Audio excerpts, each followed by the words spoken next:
Hello, everyone. I'm Duncan J. I'm the managing editor of the International Fire and Safety Journal, and I'm delighted today to be joined by Neil Pedersen from Fire Containers. Neil, how are you, my friend? I'm good, thanks, Duncan. Thanks for having me on the show. Obviously, we've met previously in the past, and it's a real privilege to be on here. It's great. I often say that I speak to so many great people, but it's good to speak to great people that are also friends. We've known each other for a long time and share common backgrounds after our 30 years in service together. But so Neil, let's learn about Neil Pedersen Fire Containers rather than Neil Pedersen, Duncan White's friend. All right, okay, yeah, sure. Okay, well, quickly, briefly about myself. I did 30 years in the fire service, similar to yourself. Born and bred in Birmingham many years ago, late 60s, two kids. Married at 21, young. Married again a second time at 40. Inherited two more kids, and now I've eight grandchildren, so they keep me busy. But yeah, going back to fire service. Loved my fire service career for 30 years. Did 10 of it in West Midlands. Did 20 years in Staffordshire. I spent a little bit of time down at the Fire Service College, being an lead instructor there down there for vehicle extrication and fire behaviour, a little bit of incident command and that sort of thing. And thoroughly enjoyed it. I finished in say 2019, 51, thinking now what do I do? I'm crap at golf. I don't want to go and stand on a golf course chasing the ball all day, probably in the wrong direction. So I thought, well, if I'm going to do anything, I want to do something that's on my terms, what I want to enjoy, and that was training. So I set up my first business, which was a training company, along with Mike Mabin, called International Road Rescue and Trauma Consultancy, to really improve the standards of training around vehicle extrication and things, which has been a huge success over the last few years. And then from that, the amount of inquiries out a few years ago we were getting from all the brigades I was working with was, have you got any training around electric vehicles and lithium batteries? Because our firefighters are encountering these problems with EVs and lithium batteries more and more often. And at the time, we didn't. So I said, well, leave it with me. And I got together with Mike, and we sort of said, well, we need to try and help brigades tackle this. So we sort of developed a training program, which we got accredited, and then started working with another good friend of ours, Martin Lown, from Firewise UK, who's an expert in fire investigation. You've probably met him, Duncan. And, what I mean? And we sort of did a bit of a collaboration, and we started training fire services from all over the UK in what to do, what not to do, hazards, risks of lithium batteries. And then out of that, sort of fire containers was born. Around the sort of EV side of things, noticing that there was a problem with the recovery industry. They couldn't recover the vehicles properly or safely. Fire services couldn't put them out, didn't know what to do with them. So fire containers was sort of there's a funny story behind that, but I may go on to that later. So that's where it was sort of like concepted. Yeah. You're a very humble man, Neil. The IRTC is a huge success, and yours and Mike's vision and the way in which you work with fire services to provide training is a credit to you both. And I think I'm right in saying that you're probably up there as the top training provider in that field at the moment in the UK, which is fantastic. I also I know that whenever I see you, there's something else in the conceptualization stage within Neil Pedersen's head, and I'm sure that later on during this interview we'll get onto that. But you said that in that was where fire containers came from through that training with fire services and them looking for solutions. So give us a little bit more about that, and feel free to throw that funny story in. All right. Okay. So when I got asked from all these fire services to sort of provide some training and safety training for their staff, which they could, their trainers, which they could then cascade and take the latest information back. I was actually on holiday in Tenerife with my wife, and my wife. Yeah, I'm sort of like I've had enough sun in the morning. Lunchtime. I'm sitting in on my computer. Wife sat on the sunbed in the sun, sizzling like a sausage, and I had this brainwave because when I was looking at the problems with EVs and lithium batteries and how they were being dealt with, a number of companies at the time were making submersion units, which is basically a big skip which you attach a hose into it and you fill it full of water. And they were saying that, and that's the way to deal with an EV on fire. And then I looked at, during the while doing normal research, I looked at what the vehicle manufacturers were saying, and the vehicle manufacturers were saying, "Do not submerge our batteries." So I'm thinking, well, there's a bit of a disconnect there. On one hand, they're saying don't submerge the batteries, and on the other hand, there's about 3 or 4 companies making submersion units. So I thought, well, that doesn't seem right. And what we know is that obviously lithium will burn underwater anyway. So if you take a burning lithium cell and you put it in water, it will continue to burn because it produces its own oxygen, its own hydrogen, as well as all the toxic and flammable gases. And what you'll have is then very quickly a toxic soup inside this container, which you've then got to get rid of. And I'm thinking it's wrong, completely wrong. So using my fire behaviour knowledge, as I said, I used to be one of the lead instructors for fire behaviour down at the Fire Service College in my career. And I thought, well, I used to sit in a 20-foot container with 900-degree flames going over my head on a regular basis, okay, teaching instructors how to control a fire with very small amounts of water because of the expansion ratio from water to steam. So I thought, well, all we need to do is sort of like use that principle, but in a container where there's a burning EV. So any of the burning combustion coming off the battery is basically dealt with by high pressure water mist, and just allow that battery to burn itself out in a controlled way without using thousands and thousands of litres of water. You can literally use a couple of hundred, you know what I mean? So, and that can be contained. So I had this idea and I thought, yeah, that'll work.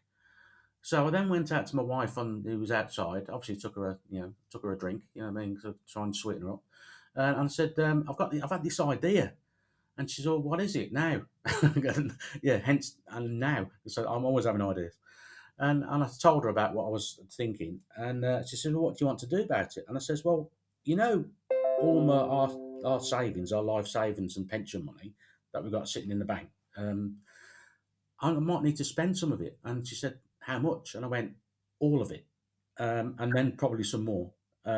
And obviously, once she picked a drawer off the floor, it was a case of, "Well, do you think it'll work?" And I went, "I think so." You know what I mean? But yeah, I think sometimes you just got to take a gamble and have a bit of a risk and give it a go. Anyway, she backed me. So I then spent the next sort of like 18 months, getting designs done, patents done, getting prototypes built, etc., etc., getting them on the run, getting them out there working, and it's really sort of grown from there, really. So that was where the idea came from, and luckily I had a very supportive wife who backed me as well. So that's where the idea came from, and then really just going from there, and it's going from strength to strength. It's a credit to you, Neil, that you had faith in what your mind was telling you and what you were seeing, and it's it's interesting because you were way ahead of the curve on that. Your pre understanding of the situation long before a lot in the industry realized how much of a problem we were creating just shows your ability to forward think and put faith in it. And yeah, your wife is obviously a very proud lady to see what you've done, and I'm sure there was a caveat that you weren't going to tell us that if it all went wrong that she had a plan B, but No, there was no plan B. what Just now? jump in both feet and go for it. Yeah, exactly. And as our old friend Del Boy say, "You dares wins," and it hopefully the next bit about this time next year you'll be a millionaire will come true, my friend. Yeah, one day. The amount of people that have said that to me, and I'm thinking I'm still waiting for that. So tell us what makes fire containers different than the other options that are out there on the market. Yeah, I sort of touched on it, but I'll go into a little bit more depth on it. The fire containers, and we've got a few different variants now, but in principle, they've all got the same sort of working mechanism. So they've all got sort of fire detection. They've all got water misting capability for fire suppression. And one thing that really makes it unique compared to anything else in the world is that it also has a sort of like a recirculation system. So it's a completely self-contained standalone unit, or all the units are. So which also work during transit as well. So there's a number of a number of sort of like units out there at the moment which contain sprinkler systems and all that sort of thing, but they've got to be plugged into a water supply. You know what I mean? The ones that are on site. And but so that means that if when you're transporting your batteries, then the problem you've got is that if your battery's going to thermal runaway in transit, they've got no protection. So our units are designed to be both fully self-contained in a static situation or in a transit situation as well. So when it goes onto the back of a lorry, you just basically plug the unit into the 24-volt system on the lorry. It does have its own 24-volt supply on the unit itself, so it can actually work independently of the lorry that's transporting it. Okay, but you can plug it in as well via an Anderson lead, which anybody who knows anything about electrics will know what that is. And because it's got a recirculation system, as I said, if there was a thermal event on board of it on site or in transit, then the unit will detect the fire. It will turn on all the high pressure water mist systems underneath and above and around the vehicle or batteries. Um, any of the water that turns to steam is doing its job. Okay, that's what you want it to do, because you're actually using the steam to suppress and control the fire, not the water. Okay, and that's the big difference. Everybody else is thinking flood it full of water, put loads of water in, put loads of water in. Okay, and it's not recirculating, so it's just becoming a toxic soup inside the units, and then you've got thousands of liters of contaminated water to get rid of. That's not like what ours at all. So ours is using very small amounts of water and using the expansion ratio. So at 100 degrees C, think of your kettle at home. Okay, if you keep your finger on the button of that kettle, it will continually produce steam and more and more steam, and it'll fill your kitchen, go down your hallway, start to fill upstairs, because the expansion ratio at 100 degrees is 1,700 to 1. So 1 litre of water equals 1,700 litres of steam. But that's at 100 degrees. When you get up to about 500 degrees, okay, that expansion ratio is closer to 4,000 to 1. So you only need a very small amount of water, which produces masses of steam. What the steam does, it basically pushes the oxygen out of the atmosphere. It basically makes a really wet atmosphere that the fire can't spread through from one battery to the next, or anything combustible. And basically you're containing that fire to its source, as in the battery. So anything that comes out from there is going to be able to just be extinguished, and then the battery is cooled, okay, with all the water mist as well. So so any of the water that doesn't turn to steam drops back onto the floor, is collected into a sump, filtered, and then recirculated back into the firefighting system.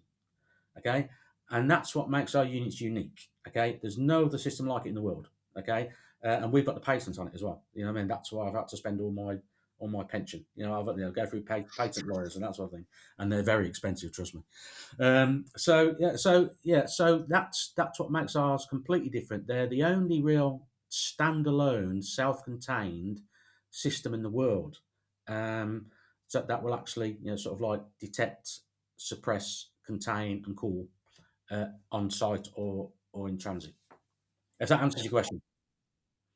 I think massively. I think what we're seeing there is your 30 years of experience with your innovative brain and using that and bringing it together to provide a solution. And we we know that there's a well-known fact within the industry that if you want to see if something works properly or if it's going to work for long periods of time, give it to a firefighter, because if it's not, they'll have broken it within 60 seconds. And what you've proven there, Neil, is that you've taken all that experience, you've given us also a lesson in science and physics there within that description, but you've got a system there that is not going to be of detriment to the environment any more than it was before it turned up. Because, like you say,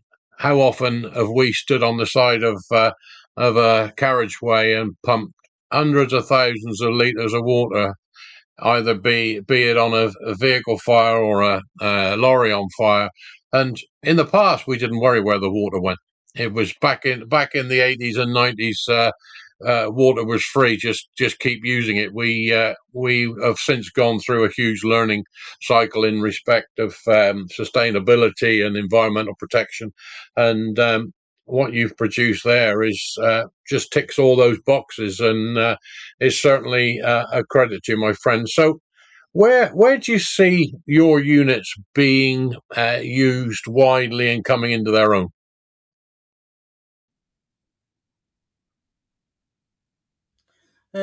It's actually what I started when I started like coming up with the idea. It was really to help fire services, because ultimately that was my background. You know what I mean? So I wanted to try and help fire services solve the problem, because I was seeing all over the news. You know what I mean? EVs all over the world. EVs catching fire and firefighters being unable to put it out, and being on a carriageway for 6 hours and pumping thousands of litres of water. So that was my main focus at concept, and then thinking it would help the recovery industry in recovering these vehicles so they can recover it safely. Because I've seen more and more cases of recovery vehicles catching fire with EV cars on the back. They're driven away from the scene. The fire service thought it was out, and then quarter of a mile down the road, it catches fire again and burns out £250,000 recovery truck. And you just move the incident down the road, because of the vibration and the airflow coming past the vehicle, and it just starting again. So that was my main concept, and then I started to think a little bit wider, and I'm thinking, well, who else would benefit from being able to safely move batteries, contain, store batteries or EVs? And I'm thinking, and then so I thought, well, you've got like the automotive industry, so the car manufacturers. You know what I mean? So all of the OEMs, all of the big car manufacturers would benefit from having some sort of storage facility or collection facility if they've got a car with a problem.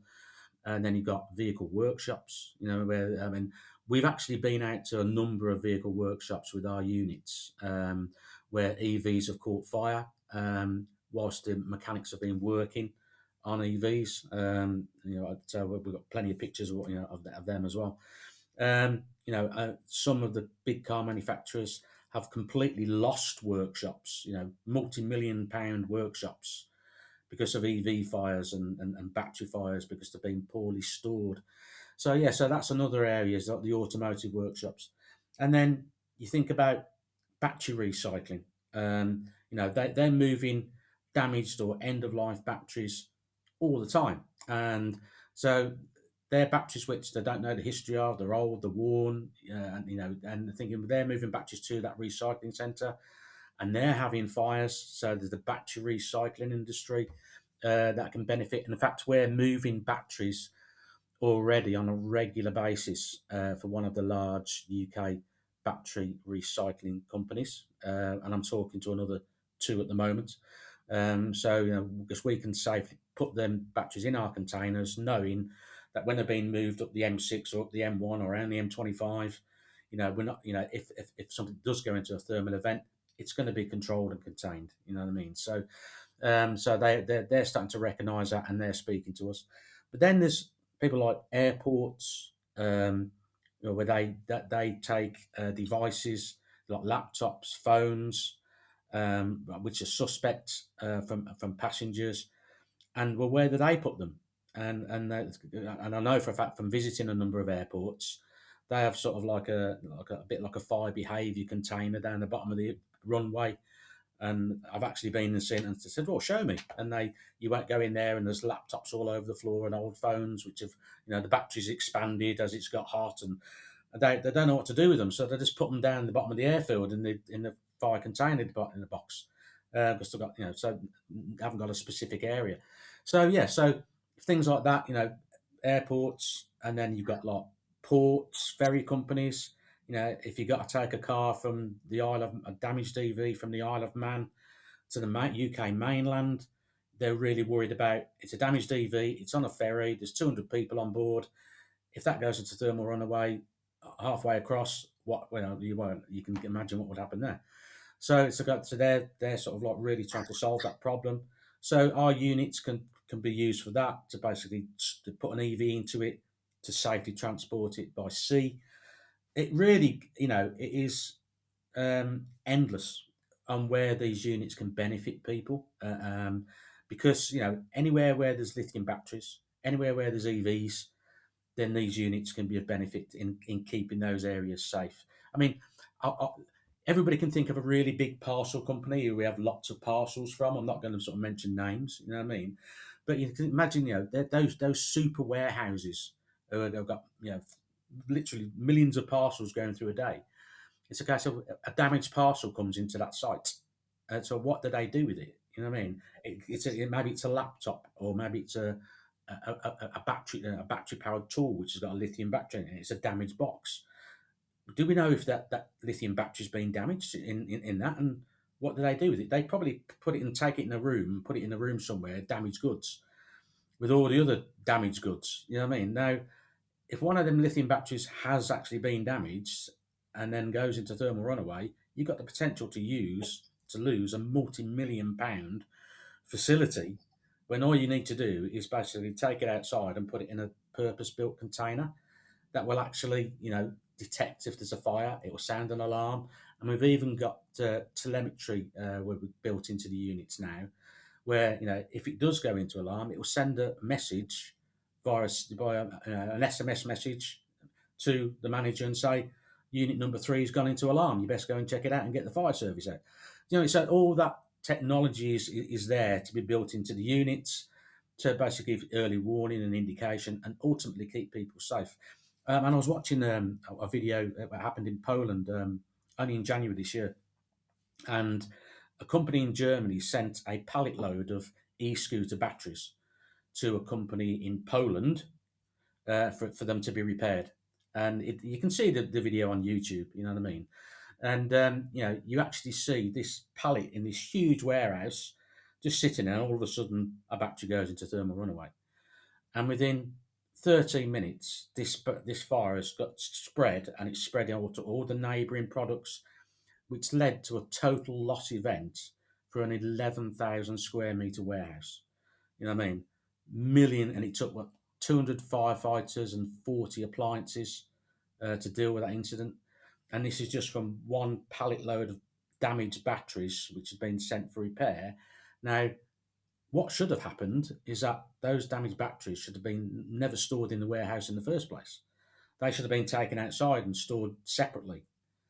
But that's an education problem. That's an education. People need to educate.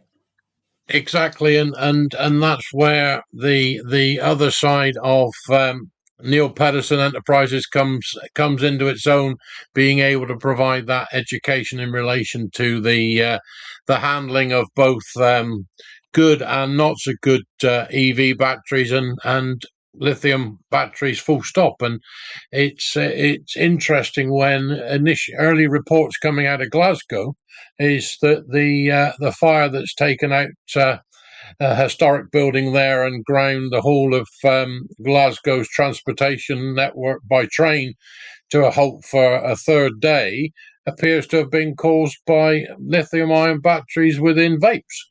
That's right. Yeah, yeah. It's amazing. Yeah. The thing is, it's like we talked earlier. it's a huge problem, which people are only starting to wake up to now. I mean, I've been banging on about it for years, but yeah, people are starting to realise the impact. And I haven't got all the solutions for all of the problems. You know what I mean?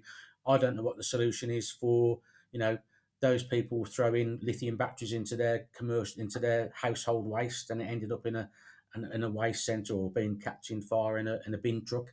I haven't got the answer to that. I mean, that comes down to education. I mean, to stop people doing it in the first place. But it's the education of all the industries that I've mentioned previously, and that's where something can be done quite easily, is educating those people. Because otherwise, there's going to be more deaths. And I say more deaths because there's already been deaths. You know what I mean? There was 2 firefighters killed in Spain, unfortunately. You know what I mean? At an EV fire in an underground car park. There's firefighters that have been killed in America. There's firefighters, and not just firefighters, members of the public who now have lifelong conditions caused by breathing in the toxic vapors from lithium batteries. Particularly, like something like hydrogen fluoride. And a lot of people think, well, what's hydrogen fluoride? Well, it's when a lithium battery burns, about 2% of the gas, roughly, is hydrogen fluoride. And when you think, well, what does that do to you? Well, you breathe in hydrogen fluoride, and that turns into hydrochloric acid when it reacts with the moisture in your lungs. So basically, all your respiratory system, your lungs, they'll start to burn from the inside out. You know what I mean? And cause lifelong serious damage. Now, who knows that? So, all the people that are working with lithium batteries, do they all know that? No, they don't. They don't. I was actually talking last week in London at the European Battery Recycling Conference. So they've got all these recyclers coming in from all over from Europe and beyond. There was a guy there from South Korea. And I'm sort of talking to them about the hazards and the risks and about burning lithium battery. They understand about recycling, don't get me wrong, but I understand about fire and burning batteries. And I'm talking to them and I'm saying, right, okay, do your staff have training in what happens if one of these cells catches fire?